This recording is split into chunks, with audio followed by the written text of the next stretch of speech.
सभी को प्रणाम। गायत्री मंत्र हमारे साथ साथ। ओम भूर्भुवः स्वः तत्सवितुर्वरेण्यं भर्गो देवस्य धीमहि धियो यो नः प्रचोदयात्। पुस्तक हम पढ़ रहे थे रानी दुर्गावती। आज का अध्याय है स्त्रीत्व का अभिशाप।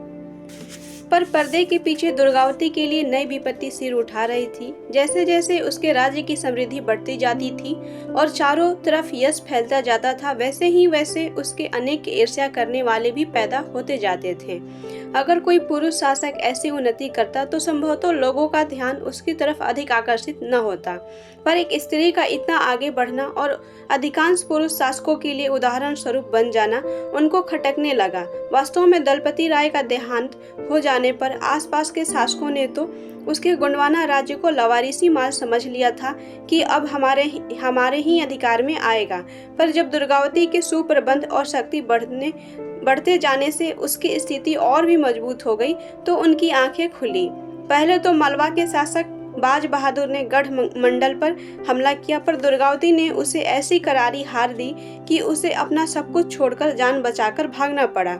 उसके बाद अन्य किसी छोटे शासक की यह हिम्मत न हुई कि गढ़मंगला की तरफ आंख उठाकर देख सके। इस समय दिल्ली के तख्त पर अकबर विराजमान था। वह भी कम उम्र का ही था, पर परिस्थितियों ने उसे उसी उम्र में महत्वाकांक्षी और कूटनीतिज्ञ बना दिया था। उसने देखा कि इस देश में जमकर सफलतापूर्वक शासन करना है तो यहाँ के प्रभावशाली व्यक्तियों को मिलाकर ही चलना चाहिए। इसलिए उसने राजपूत राजाओं के साथ शादी विवाह का प्रस्ताव किया और 2-1 स्थानों के शासक से ऐसा संबंध स्थापित करके उसके पक्के हितैषी और मित्र भी बन गया। जो लोग इस तरह की चालों में न आए उनको ताकत के जोर से दबा दिया गया। उसने मालवा और बंगाल को अपनी अधिकार में कर लिया था और अब गोंडवाना तथा दक्षिण की तरफ बढ़ने की कोशिश कर रहा था। रानी दुर्गावती ने भी उसके इरादों का अनुमान लगा लिया था, पर इतने बड़े सम्राट का सामना करने की शक्ति गढ़मंगला में थी नहीं। फिर भी रानी समय को निकालती हुई चुपचाप अपनी सैनिक शक्ति को बढ़ाती रही।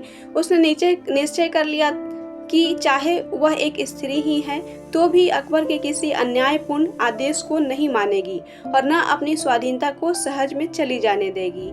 आज का अध्याय समाप्त हुआ। धन्यवाद। ओम शांति।